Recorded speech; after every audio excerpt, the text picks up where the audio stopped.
Yo, what is going on, guys? Back here with another comic review, and today we're going to be talking about the Summer of Superman Special #1.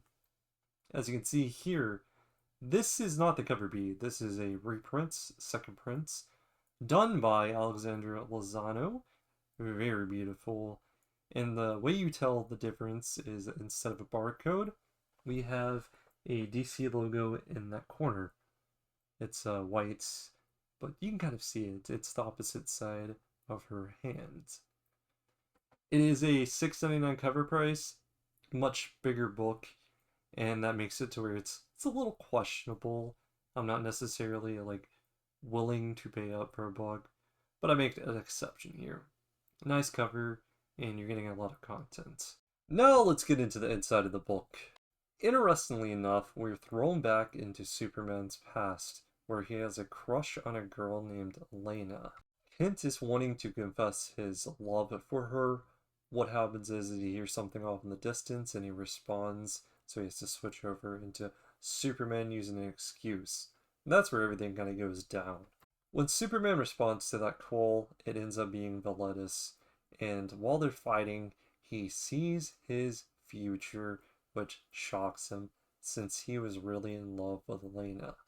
Now, out of nowhere, Veletis just disappears, and Superman is back once again where he's supposed to be. Once he comes back to Lena, this is where instead of confessing, he chickens out, and it works just good. We kind of go into the future. Once we're in the future, it is the wedding day of both Steel and Lena, which Lena does know about Kent's identity as Superman. Everything kind of worked out. Their wedding sort of gets crashed because Veletis comes back once again and he attacks Smallville, damaging the city. Now, something interesting does happen. I'm skipping around quite a bit.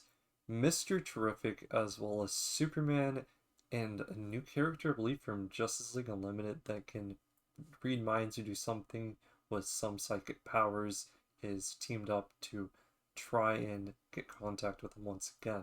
So Veletis is basically just forcefully summoned, and I guess he kind of gets out of it after some stuff goes down with some mind powers. Kent, throughout this, he's just wondering why is Veletis doing this, and why did he do what he did back then. This whole time, it seems that Veletis was actually trying to run away. The way that this ends is kind of crazy. So Darkseid is using Veletis for a purpose because of this weird teleport sequence. And even crazier than that, Booster Gold was clearly like handcuffed to the wall. So I am kind of wondering what's next, what's gonna happen from here. It's just insanity. Honestly, that ending was pretty crazy. I was just expecting a nice, cutesy, kind of summer-esque Superman story. They surprised me quite a bit. I thought we were just going to be like going through the past to the future, doing a little introductory on Superman. Rather, I'm wondering if this is a tie-in to another event coming up. I was having a good feeling that this is similar to a lot of the stuff going on to Absolute Universe currently, with the whole Booster Gold being tied up as a hostage of sorts, since he was the one to go into that dimension of altering Absolute characters. Um, Pretty crazy. I enjoyed the art here. I really like that younger Superman. I wish they would do a series with a young Kent Clark, kind of like the My Adventure series, but a long-term ongoing. If I had to rate this, I'm gonna say it's an 8.2. A little generous, but it was enjoyable. Tell me what your guys' thoughts are on the Summer of Superman special. I hope you guys stay safe, and until next time, peace out, guys.